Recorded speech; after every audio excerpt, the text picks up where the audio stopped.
Yes, alright, nkulamusiza konyo mukwano gwange naje sinzo bango tuliriza we bali kwekumira ku Yugi Update TV era nga mbeya ekwegamba mbasiima nnyo ekyensusso ekigenze wala okulaba nga buli lucha mubeera ku Yugi Update TV ne musharinga ne mujja ne mukomentinga abalikinga ne mulikinga abajja mu comment section ne muteekayo endowooza yammwe mbagala nnyo mikwano gyange abali eyo abampuliriza kakati nno oluvanyuma lwa muhoozi okwekyabira akalimu obuwuka tulaba nga Jerusalem Sale anko w'enfanfe gwabadde anyumyako ennyo era ageza ateya nnyo okutweetinga ng'agenda maaso n'okulaga nti nno ono y'omu ku balolomodo be be bantu be yeegomba ku nsi agamba abantu bawa respect be bantu bataano naye tubadde twebuuza ku bantu abataano bano bawa respect kubuluddwako n'omu amushapinga mu kifaananyi ky'ayagala okubeeramu abamu ku bo bakulembeze wote ne General Muhoozi Kainerugaba Chief of Defence Force aloota okuba omukulembeze w'eggwanga Uganda soba ango bana abataano basinga okwesiga abantu be sorry nze ndowooza temwandibuzeemu n'omu amushapinga kumuteeka mu kifaananyi kya bukulembeze n'abeera nga ali familia n'eggwanga liri familia naye ekya Muhoozi okulembera eggwanga sigamba nti no kyekyandibadde ekizibu era tewandibadde wakiwakanya naye ng'ashapingiddwa atya aina presidential morals ezimuganya okubeera omukulembeze era byennyini bitwagala tutunuulire wabula bino abakulembeze naddala bamutwala aze babibuusabuusa amaaso paka olunaku olwaleero Jerusalem Sale waavuddeyo n'akola board statement eri General Muhoozi Kainerugaba naye ng'ekimusindiikiriza okola statement eno bibadde bino ebyemabega ebize bibaawo Muhoozi Kainerugaba byazze akola statement gyakoze alaga nti nno babadde bamugumiikiriza ebbanga ddene nga balowooza oba oli awo anaakyusa naye bagenza olaba nga takyusa tagambwako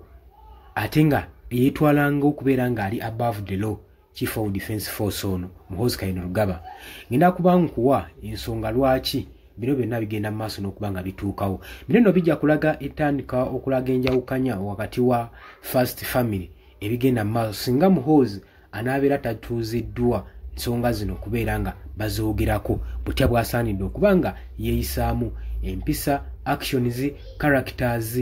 morals characters kintu kikulu nnyo character kintu kikulu nnyo kubanga ngenda kujja nkunyonyolerwa kintu kikulu nnyo oli ku Yugi Update Civic sinzira okuba nga otuwuliriza bali kwekumira ku mayengo gano ngamba gwe atannatweyungako kirira wansi waliwo ekigambo subscribe kikoneko obeere ng'otweyungako abali diaspora mbalamusizaako nnyo abali mutala w'amayanja mwe bali kwekumira ku mayengo aga Yugi Updates TV kakati character waki nkiremerako buli muntu mu nsi muno alina characters eziyinza omuyamba mu ngeri ez'enjawulo ate buli muntu ku nsi alina talenti ye ate buli muntu ku nsi ayinza okuba nga alina kwegamba obumanyirivu alina experience mu kintu talenti yo gwe erirudda wali wezudde n'ozuula wali ofuddeyo okuzuula talenti yo gyeri kati tusanze obuzibu teri bannayuganda kye basinze kusanga buzibu nga kunoonya talenti ya General Muhoozi Kainerugaba be bali mu basibako n'ebabula jukira nti nno General Museveni ayagala Muhoozi Kainerugaba ono abe nga succeeding oba nga asikira entebe ey'obukulembeze ne teri kisangiddwa bannayuganda beesanze mu buzibu nga banoonya talenti ya Muhoozi Kainerugaba weeri yabula baagala omufikisinga mu bukulembeze naye tebakitegeera lwaki kikyagaanye lwa nsonga nti Muhoozi yesi yandibanga ayina sijja kugamba talent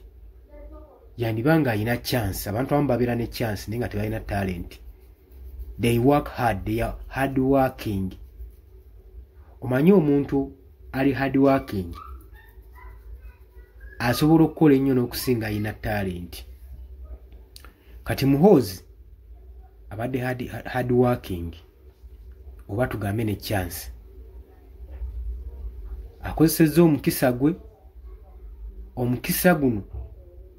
muganda wange gujja kusobozesa okugenda buli wamu w'oyagala okuteeka mu bitiibwa by'oyagala okuteeka mu bulamu ne mu bulamu bw'otambuliramu obweyagaza bwennyini bw'oyagala naye kisobola okukuumirayo oba okujjayo kiri ekintu kimu kyokka ye character.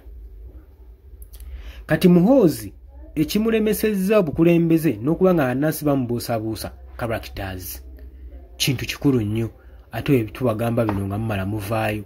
mutunoonya so nga mwandibadde mutwebaza bwebaza olw'okuba shapinga mukyayina ne chance okweddamu ne mulongoosa enneeyisa yammwe si kikeerezi okugoba ggoolo yo ekirooto kyo kyasobola okukigoba naye otya kyusa characters. Weebuuze wetuneko mu mmira olabe characters zo z'olina zikumala oba zikuganya okuteeka mu kirooto ky'ekyo ky'oyagala. Ye oba omaze okifuna ekirooto ekyo obadde okimanyi nno mukwano gwange nti characters ezikuumirayo era ze zikugjayo. Kati characters z'okolera mu kintu ky'owafuna mu birooto mu destiny ye gye watuukamu zikuganya okusigalayo oba zikugjayo. Ebyo nno olina obyebuuza. Kakino kye kimu kujja n'Omuhoozi Kainerugaba kubanga anko we Sali Musale agenze n'amugamba nti gwe Muhoozi Kainerugaba Chief of Defence Force yali tagwaniddwa kubeera mu magye nga n'ensonga zaawaze zino ng'agamba nti Muhoozi Kainerugaba omanyi Muhoozi ono yasoma nnyo kati ate wekituuka ku magye abantu abasomye ennyo abali experienced tebatera kubeera balungi nnyo mu magye era nga mbufunze ayagadde yeetu kwega kisazeeko naye nga mbufunze kyategeeza nti Muhoozi Kainerugaba yandibadde agetinga involved mu bintu ebirala yali talina tasaaniddwa kubeera nga agetinga involved mu magye kubanga morals ze ne characters ze tezimuganya kubeerayo kuba agamba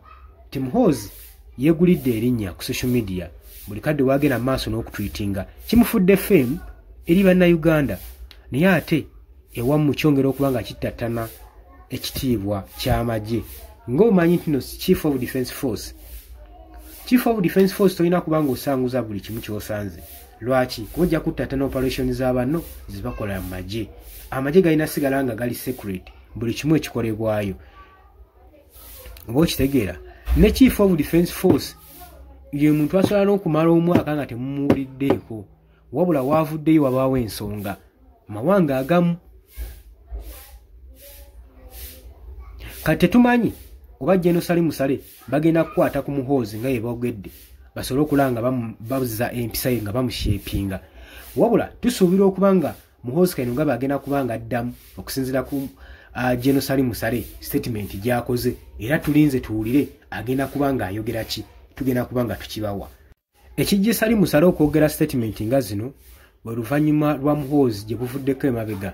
aba European Union okukyalira ekitebe kya National Unity Platform ne boogerako ne Robert Kyagulanyi Ssentamu. Muhoozi Kainerugaba n'avaayo n'abawoninga nga wagenda obbakwata abasibe era n'abagamba nti ye mu ggwanga lino Uganda yaweebwa dde obuyinza alina authority alina obuyinza obumala okugoba ambassador yenna kasita abeera ng'ali mu ggwanga erya Uganda wonna yenna gw'atayagala asobola okuba nga amugoba. Kino nno kyatiisa nnyo badelegates bano badiplomati bano aba European Union ne bagamba nti nno bino bye mugenda mu maaso n'okwogera bitatana ekitiibwa kyammwe n'enkolagana wakati wa Uganda n'amawanga amalala saako n'okuaffectinga trade ne investments ze tukola mu Uganda era ne bagenda mu maaso nga beewera nkolokooto era wenjogerera singa Muhoozi takwatibwako Uganda bibi.